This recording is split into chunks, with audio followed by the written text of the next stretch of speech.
তো hello everyone, কেমন আছেন আপনারা সবাই। আজকে 18 জুন ওয়েডনেসডে। এখন সময় হয়েছে সকাল 10:30টার মতো। তো এই কয়েকদিন ধরে প্রায় সারাদিনই বৃষ্টি হয়ে যাচ্ছে।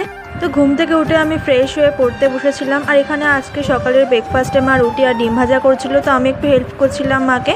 আর এখন সময় হয়েছে ওই সকাল 11:30টার মতো। তো আমরা সবাই মিলে ব্রেকফাস্ট কমপ্লিট করে নিচ্ছিলাম। আর আজকে দুপুরে আমার মা বিরিয়ানি বানাবে। তো আজকে আমার মা বিফ বিরিয়ানি বানাবে। তো মা এখানে বিফ রান্না করছিল আর সঙ্গে একদিকে ভাতও রান্না করছিল। আর এখন সময় হয়েছে দুপুর 1টার মতো। তো ভাত আর বিফ দুটো রান্না হয়ে গেছে। এখন মা বিরিয়ানির লেয়ারটা সেট করে নিচ্ছে। তো বন্ধুরা, যদি আমার ভিডিওটি ভালো লেগে থাকে অবশ্যই আমার চ্যানেলটি সাবস্ক্রাইব করে দেবেন আর একটা লাইক দিয়ে দেবেন। আর তোমরা কি কোথা থেকে আমার ভিডিওটি দেখছো অবশ্যই কিন্তু কমেন্টে জানিও। তো চিকেন বিরিয়ানি প্রায় খাওয়া হয়, কিন্তু বিফ বিরিয়ানি আজকে অনেক দিন পর খাওয়া হবে। তো আমাদের বাড়িতে মা চিকেন বিরিয়ানিটাই বেশি বানায়, বিফ বিরিয়ানিটা অতটা বানানো হয় না। তো এই তো আপনাদের সঙ্গে কথা বলতে বলতে মা বিরিয়ানির লেয়ারটা অলমোস্ট সেট করে নিয়েছে। এখানে ঘি আর জাফরান দিয়ে দেবে ওপর থেকে। তো গ্যাসের ওপর একটা তাওয়া গরম করে বিরিয়ানির হাঁড়িটা মা বসিয়ে দিয়েছিল। আর দিন এখন সময় হচ্ছে দুপুর 2টোর মতো।